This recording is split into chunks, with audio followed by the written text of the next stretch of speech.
Jawahar Navodaya Vidyalaya. Friends, आज के इस वीडियो में हम लोग समझने वाले हैं कि इनवर्स ट्रिग्नोमेट्रिक फंक्शन, जो कि हमारे क्लास 12 का चैप्टर नंबर 2 है। इसकी एक्सरसाइज 2.1 के पहले जो हमें कॉन्सेप्ट सीखना है, उस कॉन्सेप्ट को आज हम लोग क्रिस्टल क्लियर करने वाले हैं। तो चलिए फ्रेंड्स, बिना किसी देरी के स्टार्ट करते हैं वीडियो को।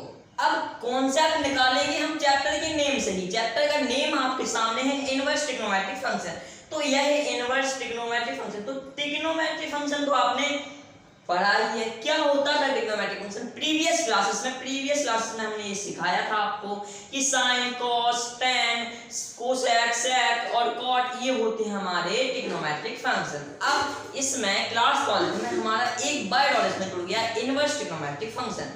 तो ट्रिग्नोमेट्रिक फंक्शन तो ये पहले से है ही, पर इसके आगे क्या जुड़ गया? इनवर्स। इनवर्स तो आपने पहले भी सुना होगा, इंग्लिश पढ़ते वक्त आपने इनवर्स का सुना होगा। अगर आप गूगल पर इनवर्स की ट्रांसलेट करते हो तो उसका अर्थ आता है उल्टा, विपरीत। तो अब उल्टा करने से ही हम लोग समझेंगे।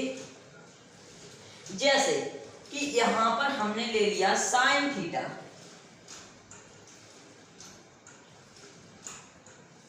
अब साइन तो जानते हो फंक्शन है थीटा, एनी एंगल, कोई सा भी कोण, चाहे 90, 45, 60 एक्सेट्रा, एक्स वाई जेड, कोई भी वेरिएबल भी हम लोग यहाँ पर ले सकते हैं साइन थीटा में। Is that clear? ना समझ में आ गया। अब इनवर्स ट्रिग्नोमेट्रिक फंक्शन, इनवर्स और लग गया मतलब कि उल्टा, विपरीत, उल्टा कर देना है। यह पहले सीधा है, सीधा है मतलब कि कैसा है, ऐसे समझेंगे कि ये कोण में इसके बाद नहीं, सीधा है। अब इसको करेंगे हम लोग उल्टा, उल्टा मतलब कि इनवर्स करेंगे इसका। तो लिखेंगे यहां पर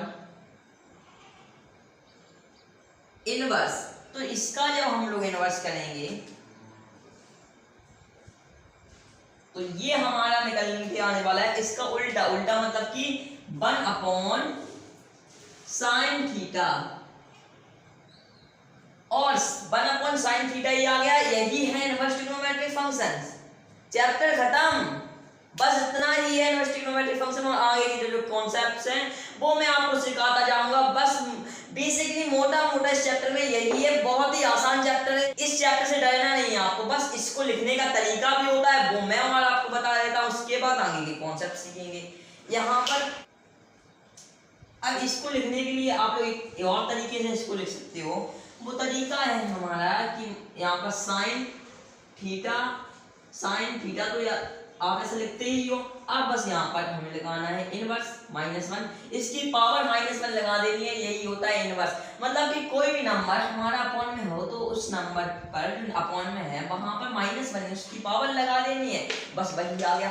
तो सीधा सीधा हमें क्या समझ में आया कि साइन थीटा, ये साइन थीटा है, इसका हमने क्या किया? इनवर्स। इनवर्स करके हमें क्या मिला? ये मिल गया sine inverse theta. Is that clear? आ गया समझ में? बहुत ही सिंपल है। अब सीखते हैं और इसमें क्या क्या होगा। इसमें होगा, अब फंक्शंस के बारे में बात कर लेते हैं। तो साइन थीटा का साइन इनवर्स थीटा हो गया, ऐसा लिख देंगे। और जैसे हमारा यहाँ पर आएगा कॉस थीटा, तो कॉस थीटा को हम लोग लिख सकते हैं कॉस इनवर्स थीटा। इतनी बात समझ में आई? कैप नीचे गिर गई है, सबसे पहले उसको उठा देते हैं। तो अब साइन कॉस टेन का भी बता देता हूं। टेन का वही होगा टेन थीटा, उसके बाद इसका भी इनवर्स करना है। तो टेन की आगे इनवर्स लगा देना, इसकी पावर, उसका थीटा, टेन इनवर्स थीटा हो गया। और बता दूं, और बता देता हूं। तो अब हो गया हमारा सेक थीटा। तो सेक थीटा में क्या हो गया? सेक थीटा में ये हो जाएगा कि सेक का इनवर्स कर देंगे, मतलब कि पावर में -1 कर देंगे, सेक इनवर्स थीटा। इस दैट क्लियर? समझ में आ रहा है तो वीडियो को फ्रेंड्स लाइक कर दीजिए। सेक के बाद और बता देता हूं, 2 फंक्शंस तो और रह गए हैं। कौन कौन से फंक्शन रह गए? कोसेक थीटा, इसका होता है cosec inverse theta. Is that clear? अब अगला हमारा क्या है? अगला है हमारा यहाँ पर कॉट, जो बचा है बस कॉट थीटा। अब कॉट थीटा का बता दो? नहीं, कॉट थीटा का मैं आपको नहीं बताऊंगा, ये आपको कमेंट बॉक्स में कर देना है कमेंट कि कॉट थीटा का हमारा क्या होता है, इसका इनवर्स।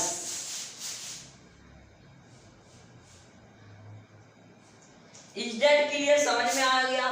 तो ये होते हैं हमारे इनवर्स। अब यहाँ पर कुछ कंडीशंस अप्लाई होती है, उन कंडीशंस को हमें सीखना पड़ेगा, तभी हम लोग पढ़ेंगे पूरी तरीके से, हम लोग सीख पाएंगे इनवर्स ट्रिग्नोमेट्रिक फंक्शन के कॉन्सेप्ट्स को। तो यहाँ पर इसका आंसर तो हम लोग ऐसे कर सकते हैं, पर इसमें कुछ एग्जांपल्स होते हैं, वो एग्जांपल्स भी मैं आपको ट्राई करा सकता हूँ। पहले एग्जांपल ट्राई करा देता हूँ, उसके बाद उनको मैं आपको बता दूंगा। तो चलिए ले लेते हैं कुछ अपने एग्जांपल्स को। एग्जांपल की बात आई है, उदाहरण की बात आई है, तो एक एग्जांपल ले लेते हैं साइन से ही। एक एग्जांपल साइन से ही लेंगे। जैसे हम लोग यहाँ पर जानते हैं कि साइन 30 डिग्री की वैल्यू कितनी होती है, बताइए, क्या भूल गए तो नहीं है आप? अगर इनकी वैल्यूज आपको पता नहीं है तो मैंने आपके लिए ये वाला वीडियो बना रखा है, आप इससे जाकर अपने वैल्यूज को याद कर सकते हो बिल्कुल इजी मेथड से। उसमें मैंने आपको मेथड बताया कि आप कैसे वैल्यूज को याद कर सकते हो। तो साइन 30 डिग्री की वैल्यू होती है हमारी 1/2, तो यहाँ पर लिख लेंगे 1/2। अब इनवर्स की बात आई है, कैसे इनवर्स करते हैं, क्या है इनवर्स, तो वो तो मैंने आपको यहाँ पर बता ही दिया है। अब 30 डिग्री को हम लोग यहीं पर रहने देंगे। अब साइन है तो साइन को उस साइड भेजेंगे, उस साइड भेजेंगे मतलब कि अपॉन में भेजेंगे, अपॉन में भेजने का मतलब 1/sin थीटा। अब यहाँ पर मल्टीप्लाई में 1/2। अब आगे क्या होगा, आगे वही होगा कि 1/sin थीटा को हम लोग यहाँ पर क्या लिखते हैं, ऊपर देखिए क्या लिखते हैं, साइन इनवर्स थीटा, मतलब कि साइन की पावर माइनस लगा के थीटा लगा देते हैं, बस इतना ही है। तो अब इसमें हम लोग यहाँ पर इससे लिख देंगे कि 30 degree equal to sine inverse 1/2। Is that clear? तो इससे हमारा क्या कंक्लूजन निकल रहा है, इससे हम क्या कह सकते हैं, इससे हम ये कह सकते हैं कि साइन इनवर्स 1/2 की वैल्यू 30 डिग्री होती है। Is that clear? समझ में आ गया होगा आपको। अब एक इसी जैसा एग्जांपल ले लेते हैं, आपको इस साइड नहीं देखना है, बस अब देखना है इस साइड बोर्ड पर। इस साइड क्या देखेंगे आप लोग यहाँ पर कि हमने यहाँ पर एग्जाम्पल लिया कि हम यहाँ पर कर देंगे x is equal to sine inverse 1/2। Is that clear?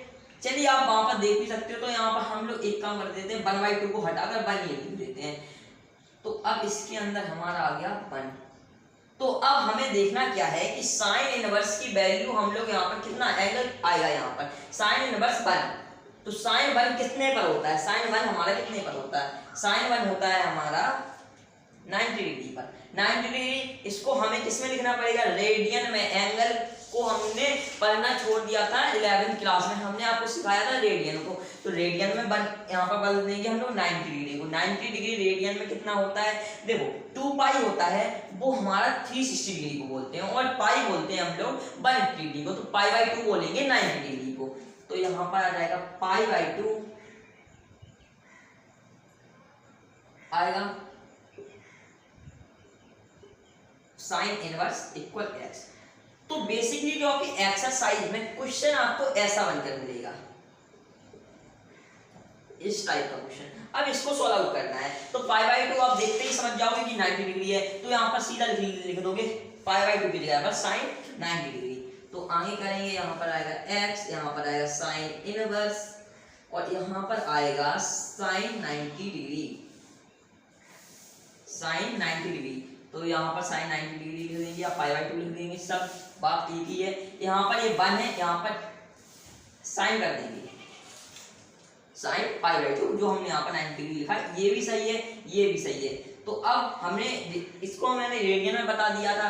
अब क्या होगा यार, यह होगा कि यहाँ पर हमें पता है कि x is equal to sine inverse, और साइन इनवर्स को हम लोग कैसे लिख सकते हैं, 1/sin थीटा अपॉन कर दिया। अब यहाँ पर क्या होगा, साइन है इंटू साइन चल रहा है, साइन थीटा यहाँ पर। अब 90 है तो 90 से चल रहा है यहाँ पर, तो थीटा ही तो 90 है, यहाँ पर 90। तो साइन से साइन कैंसिल हो गया, और x इक्वल टू कितना आ गया, 90। तो x हमारा आ गया है 90, जो हमारी वैल्यू है वो 90 आ गई है। अब हमें जो एक्सरसाइज हमारी है 2.1 उसमें हमसे बोला गया है प्रिंसिपल वैल्यू। तो प्रिंसिपल वैल्यू क्या होती है उसको समझ लेते हैं एक हम लोग पिक्चर से। अब फ्रेंड्स ये टेबल को समझना पड़ेगा प्रिंसिपल वैल्यू को फाइंड करने के लिए। प्रिंसिपल वैल्यू मतलब कि क्या होता है, तो सबसे पहले टेबल को स्क्रीन पर लाते हैं। ये है आपकी टेबल, इसमें साइन, कॉस, टेन, कोसेक, सेक और कॉट की वैल्यूज को कैसे इनकी प्रिंसिपल वैल्यू निकलेंगे और इनकी प्रिंसिपल वैल्यू को मतलब कहां से कहां तक इनकी वैल्यू निकलेंगी, वो सब इस टेबल में बताया गया है। ये सामने आपके सामने टेबल है। तो अब अगर आप इसमें साइन की वैल्यू पर नजर मारोगे तो आपको क्या दिखेगा कि -1 से 1 तक है, -π/2 से π/2 तक है। मतलब कि इसका मतलब यह है कहने का कि इनकी वैल्यू π/2 से -π/2 से π/2 तक है। मतलब कि -90 डिग्री से +90 डिग्री तक वैल्यू है।